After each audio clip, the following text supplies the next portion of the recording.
Effectivement, en guise de conclusion de ce séminaire qui a été très riche, et merci à chacun d'entre vous, c'est vrai que ça mériterait de creuser certains points. Alors moi qui suis effectivement juriste, il y a un certain nombre de points que j'aurais voulu aborder. On a parlé effectivement des droits du patient, de ce que vous disiez, docteur Goffstein, et très justement la place de la famille dans la prise de décision lorsque le patient est dans un état d'inconscience qui l'empêche d'exprimer sa volonté. Donc là, effectivement, d'un point de vue juridique et eu égard au contexte, il y avait un certain nombre là aussi, je reprends le train de tri, mais en tout cas de choix juridiques à faire.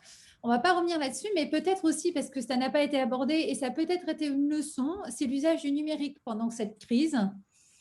Alors, de ce que je peux vous en dire et peut-être juste conclure sur ça et avoir votre avis, effectivement, le numérique, je pense que ça a été un moyen aussi de communication. Donc, vous avez parlé des réseaux et c'est vrai que les réseaux entre vous ont été aidés grâce à l'existence de cette communication numérique. Alors, non seulement entre vous, mais aussi dans la récolte de données, hein, puisqu'il y a eu des données qui ont été utilisées dans le cadre des recherches et qui ont pu être partagées. Donc, ça, il faut quand même peut-être le souligner. Alors, ça s'est fait peut-être dans des contextes juridiques qui ne sont pas tout à fait ceux qu'on souhaiterait, mais n'empêche, ils ont eu lieu et ça, il faut le souligner. Et puis, bien sûr, la télémédecine, alors forcément, et de manière générale, la télésanté qui a permis de garder le lien entre l'hôpital et la ville, le médecin généraliste qui pouvait avoir accès à l'expertise des hospitaliers, le patient aussi vis-à-vis de son médecin généraliste avec la téléconsultation ou encore le patient à l'égard de son médecin spécialiste qui se trouve à l'hôpital avec éventuellement une télésurveillance pour les maladies chroniques. Ça, c'est un point aussi qu'on aurait pu aborder, peut-être l'occasion d'un autre webinaire, mais juste avoir votre retour d'expérience par rapport à cela. Moi, je veux bien intervenir, mais je signe, et vous avez bien entendu plus que les compétences pour l'organiser, sur y aura-t-il une modification de nos pratiques après le Covid, et en particulier avec la santé digitale. Il faut même aller plus loin, on doit parler de santé digitale. Nos habitudes vont changer, c'est clair, c'est plus comme avant. Alors, vous avez, en termes de communication, alors je vous donne un autre exemple, qui sont les congrès. On a pu faire de congrès depuis maintenant un an, mais c'est pas pour autant qu'on s'est arrêté. C'est-à-dire qu'on a eu des séances de formation en visio. Est-ce qu'on sera encore obligé de prendre l'avion pour aller faire des topos d'un quart d'heure? Peut-être que non, et c'est peut-être aussi bien. Sur la formation également, ça a été évoqué à plusieurs reprises.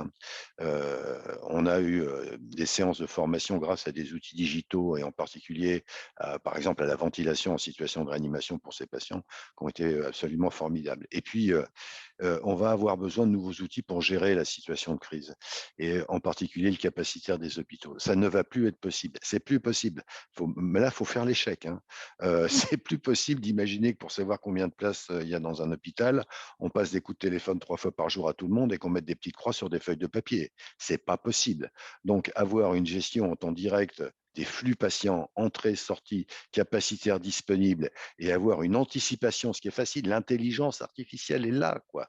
Avoir une anticipation de ce qui va se passer à 48, 72 heures pour pas toujours courir après l'événement, c'est essentiel. Et là, il faut y aller, faut y aller, faut y aller. Moi, je vais me permettre d'intervenir. Effectivement, il faut y aller. On a pris une bonne leçon là, de vie, les remontées de données, justement pour gérer, voilà, qui se multipliaient toutes les matinées, qui étaient vraiment consommatrices de temps. Donc, il y a vraiment un travail de fond là-dessus. Effectivement, la surveillance, on parle d'ambulatoire, la surveillance à domicile avec des données qui pourraient être partagées et surveillées sans déplacement des patients.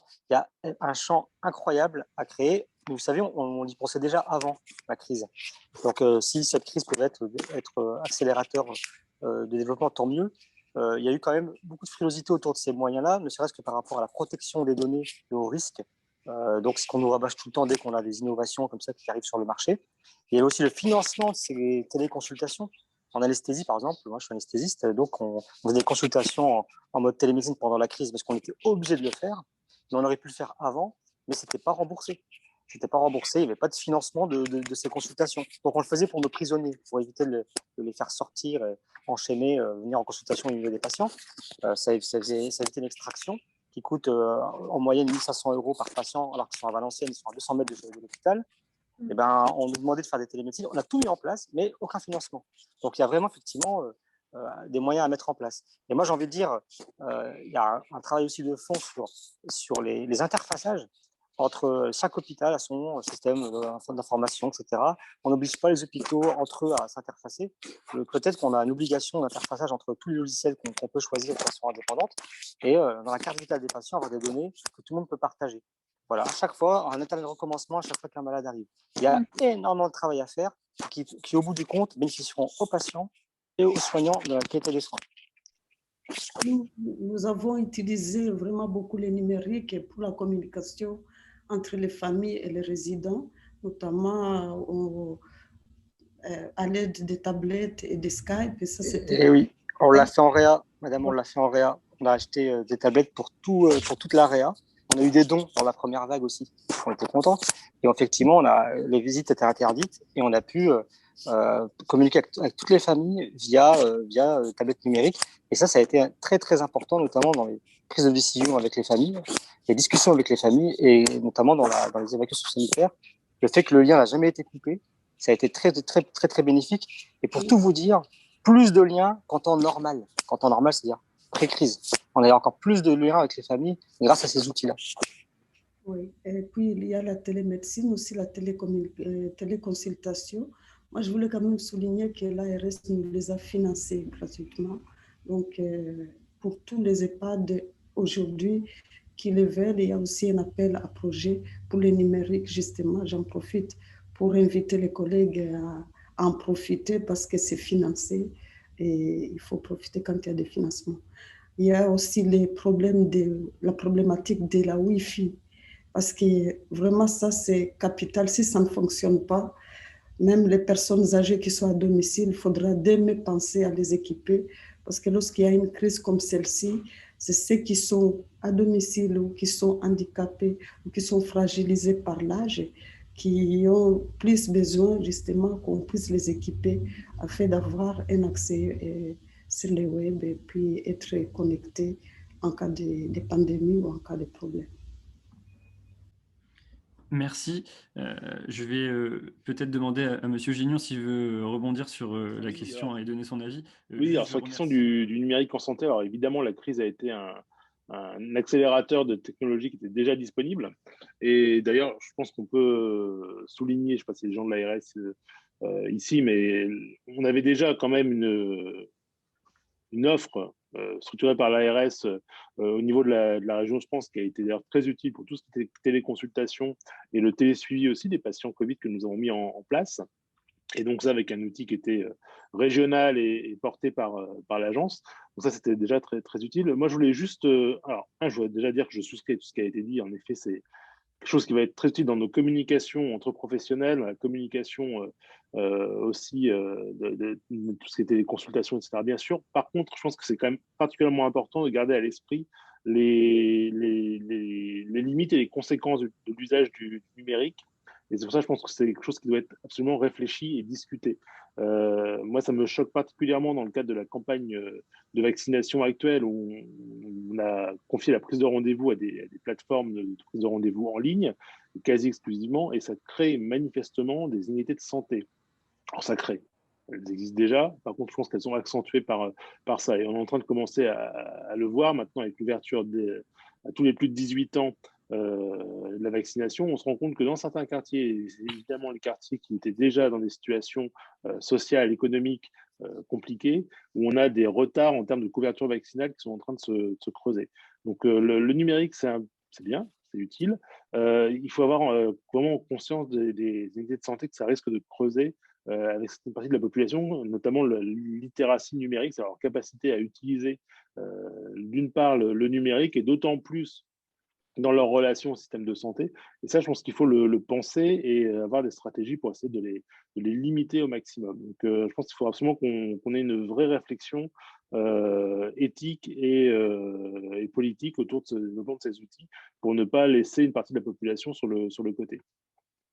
Tout à fait. Alors, je me permets juste, Julien, de compléter. Absolument, vous avez raison. Et ce sont des points d'ailleurs qu'on a identifiés avec Jean-Philippe Cobot, puisque nous sommes co-titulaires d'une chaire droit et éthique de la santé numérique qui existe depuis maintenant 3 ans, et dans lequel, effectivement, on étudie ces points de vulnérabilité numérique de ces personnes qui n'ont pas accès ou qui n'utilisent pas l'accès, donc qui nécessitent justement toute une organisation autour d'eux pour qu'ils puissent, grâce au numérique, quand même avoir accès aux soins.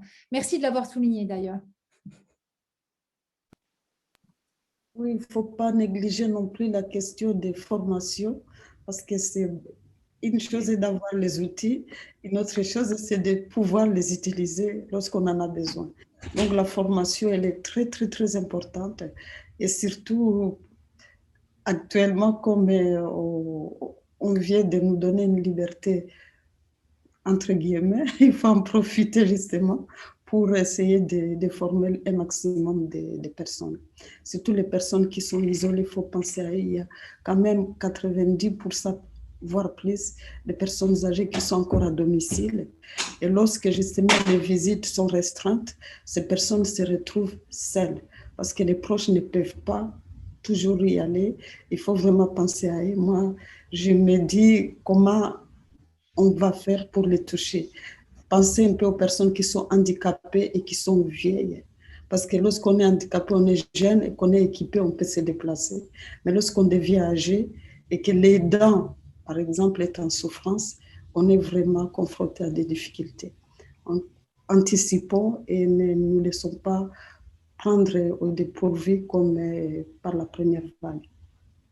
C'est effectivement un vrai enjeu de démocratie sanitaire que de s'approprier ce numérique. On a un peu tendance à penser que cette technologie ou la technologie fonctionne toute seule ou apporte des solutions par elle-même, mais la question des usages de cette technologie et de l'investissement dans l'usage de cette technologie, des nouvelles organisations qui se dessinent autour, etc., et sont vraiment des questions à penser et à analyser, je dirais, in concreto, in vivo, dans des choses qui ont déjà commencé, des expérimentations, mais qui sont sans doute à prolonger pour vraiment prendre la mesure de tous les enjeux que l'on croise dans ce qui est à la fois une formidable opportunité, mais qui comprend quand même un certain nombre de pièges ou de difficultés qu'il ne faut pas négliger non plus. C'est vrai, mais lorsqu'on regarde aussi la société où elle va, on va prendre un simple exemple pour la déclaration des revenus. On incite tous à déclarer sur le web. Bon, il y a des personnes qui ne voient plus bien, il y a des personnes qui ne savent pas utiliser ces outils et qui n'ont plus reçu des demandes de déclaration en papier. Et comment on fait? Donc, c'est un petit détail, mais ça illustre bien les problèmes qu'on risque d'avoir demain si on néglige certaines personnes qui ne s'expriment plus parce qu'elles n'ont plus de voix à porter publiquement. Voilà, donc j'essaie de parler pour toutes ces personnes qui ne peuvent plus s'exprimer, donc pensons à eux. Mais pensons aussi à nos personnels, parce que c'est vrai que si demain, on ne pense pas avoir suffisamment de personnel dans les hôpitaux, dans les EHPAD, si une autre pandémie nous tombe dessus, si celle-ci s'allonge, ben on sera pris au dépourvu parce que nous sommes des êtres humains et que nous fatiguons. Vous avez parlé de l'épuisement tout à l'heure des soignants dans les hôpitaux.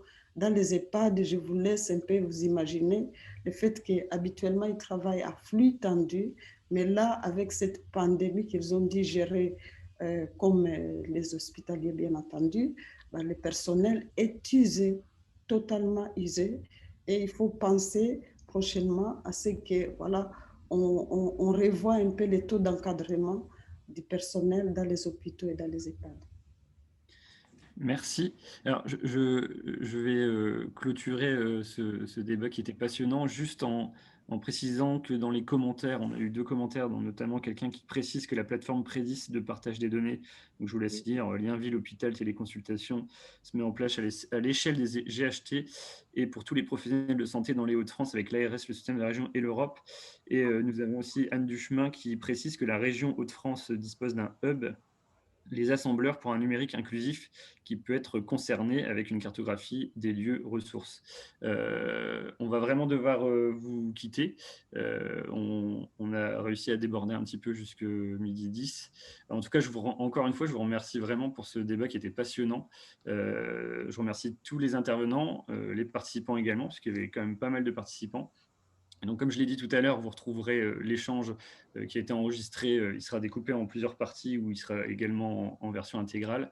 Donc, sur la chaîne YouTube de l'OR2S et sur le site de la plateforme. Et puis, je vous donne rendez-vous le 10 juin pour le prochain webinaire.